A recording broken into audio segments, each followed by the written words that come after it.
Yo, what's going on, guys? It's me, that one we've here back with part 6 for What If Tanjiro Learned Snow Breathing.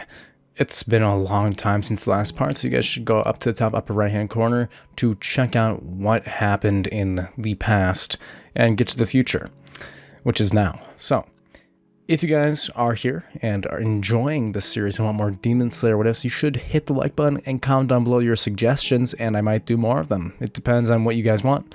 You guys choose basically what videos I make. So, anyway, enough of that. Let's actually get into what you all came here for, which is, what if Tanjiro had learned snow breathing?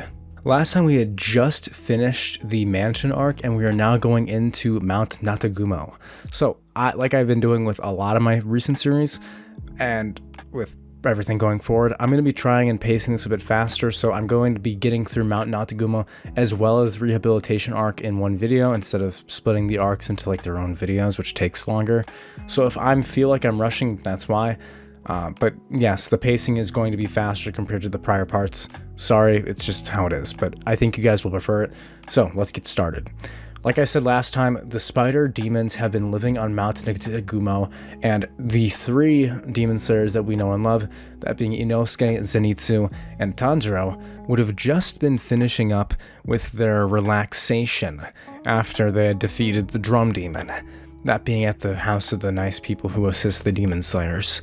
Anyway, a crow would arrive, being Tanjiro's crow, chirping as it begins speaking, saying that they have received orders as a group to head to Mount Natagumo, where a demon has been spotted, where several other demon slayers have also been dispatched, saying an incredibly powerful demon is there. With that, the three would immediately pack up their things and leave, Tanjiro grabbing his big wooden box filled with Nezuko, and the three of them heading out, walking in the night towards Mount Natagumo, following the crow's caw. The group would arrive at the mountain after a few hours of walking, with Inosuke and Tanjiro leaving Zenitsu whimpering behind as the two head off into the mountainside, leaving the cowardice Zenitsu all by himself. This is when eventually Tanjiro and Inosuke would run into Murata, a fellow water-breathing style demon slayer who somehow is in the game of Hinokami Chronicles. I have no idea why. He has such little presence. I don't even... It's so funny, but anyway, somehow he's in there. But he's so weak, he basically must have survived final selection by luck. That is the only way I could see it happening. Anyway, while Tanjiro and Inosuke are getting the data from Murata, Gyu and Shinobu would be sent out to investigate the mountain by Ueberashiki, the current leader of the Demon Slayer Corps. And it's at this point we switch back to Tanjiro and Inosuke's perspective, where they find their fellow Demon Slayers strung up like puppets, being forced to kill each other with their own blades. It's after they start cutting down the wires using their breathing styles and their techniques and start running into other demons that Tanjiro himself would finally encounter Rui. Rui being the true mastermind behind the spider demon family. Of course, they don't know that yet. Rui would leave, leaving Tanjiro and Inosuke to battle the mother spider demon's doll, a headless demon corpse that has these weird blade arms that would be battling against the two, who would be basically powerless to stop its movements, with it having such an odd technique, and them realizing using Inosuke's spatial reading technique that they were being attacked by the mother spider demon. While the two are actually fighting for their lives, this is when Zenitsu, who had run off after them into the mountain to protect Nezuko, would encounter the sun spider demon, that weird baby head looking spider. Yeah, that creepy thing. Anyway, we get a training flashback from Zenitsu as you see him and Gramps, with them debating over why he even took him in, and Gramps reminding him that he believes in him and basic shonen stuff. Zenitsu, having been bitten through by the poison from the Sun Spider Demon several times, would slow down his heart rate using his breathing technique, as lightning would seem to power himself up, charging around him as his speed increases as he jumps from tree to tree, eventually cutting off the spider demon's head, using his own webs to propel him towards him, using first form, thunderclap and flash. Anyway, after Tanjiro and Inosuke had severed the mother demon's head, this is when she had used a string to attach her head to her body and escaped, which is how she fights Shinobu later. Tanjiro and Inosuke would have run into the father spider demon, the super strong demon who has like 4 arms, and both of them using their swords would be unable to even cut his skin. While the two of them are dealing with the father demon, Shinobu would discover Zenitsu, using her anti-demon Wisteria poison to help slow down his transformation and save his life. Tanjiro would get whacked away by the father demon, leaving Inosuke to fight him by himself. The father demon using his belt breathing against Inosuke, who has only up to this point been using fatherless activities.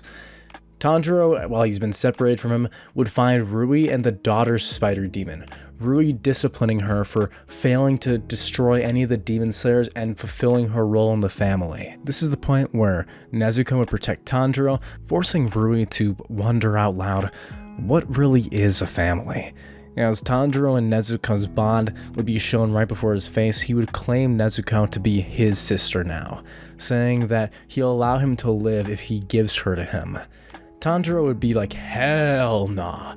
And this is when we switch back to Gyu's perspective, who would just have saved Inosuke, tying him up to a tree to protect him from losing any more blood, as he falls unconscious after having basically just defeated the father demon.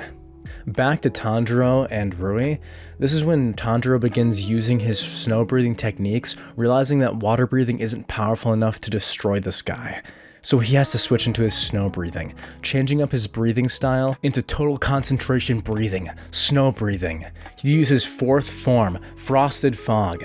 He'd breathe in a bunch of air, causing this to create big foggy shapes and block Rui's vision, using his fog to create clones of himself. Rui using his threads and slashing through them as they poof into dust, similar to like shadow clones.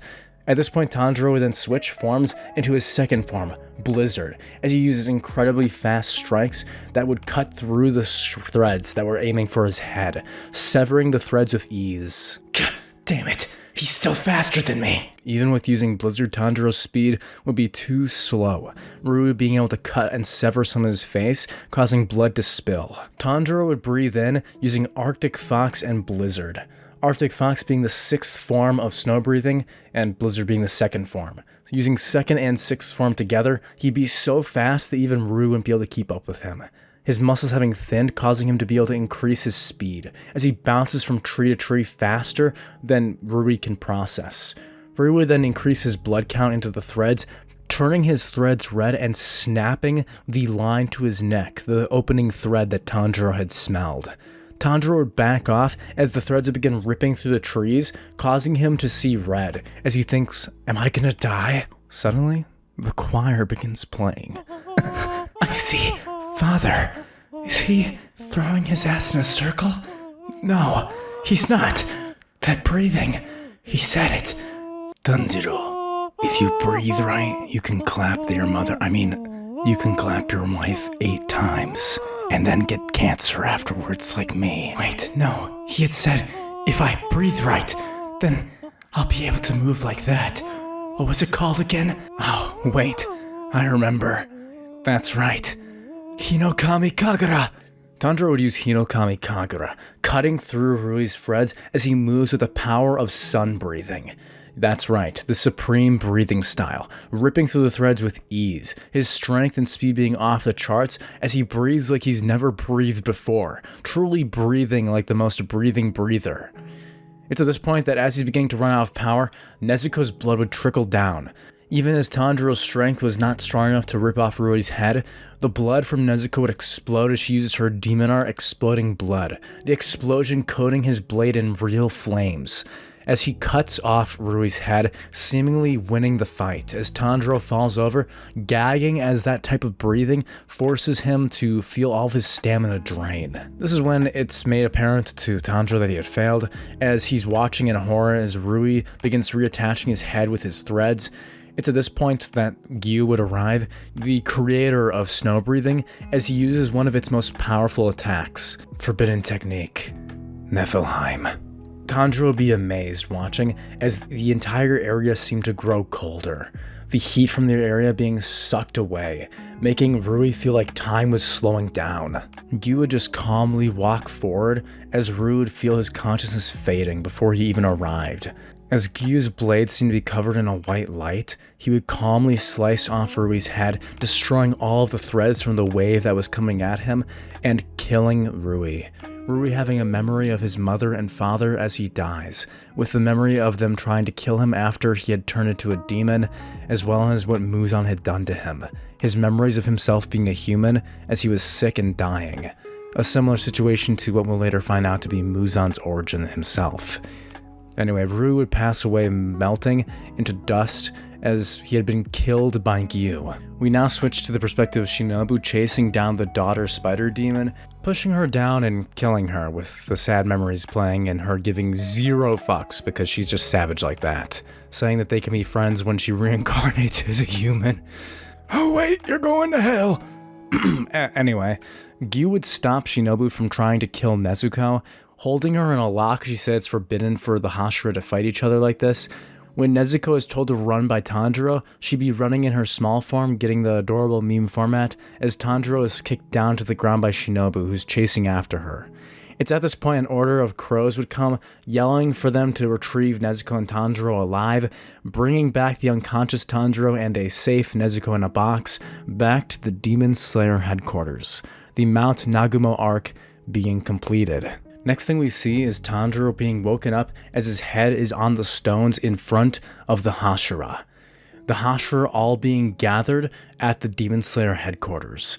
Tanjiro standing there for trial, for sheltering a demon while being a part of the Demon Slayer Corps. As they're all debating the likelihood of having a demon as a partner and not as an enemy, we would get the various opinions of the Hashira, with Rengoku saying that it has spirit, Uzui saying that it's a flashy idea, Shinobu being for putting her out of her misery, the Mist Hashira not caring at all, Mitsuri the Love Hashira saying that it's a beautiful form of sibling love, and finally, the Stone Hashira crying tears for the situation. And then Sanemi, who runs in and tries to stab the box to kill Nezuko. It's at this point that when he attacks Nezuko, Tanjiro would leap up from the ground using his most powerful attack, Headbutt. He headbutts Sanemi, blocking him from stabbing Nezuko.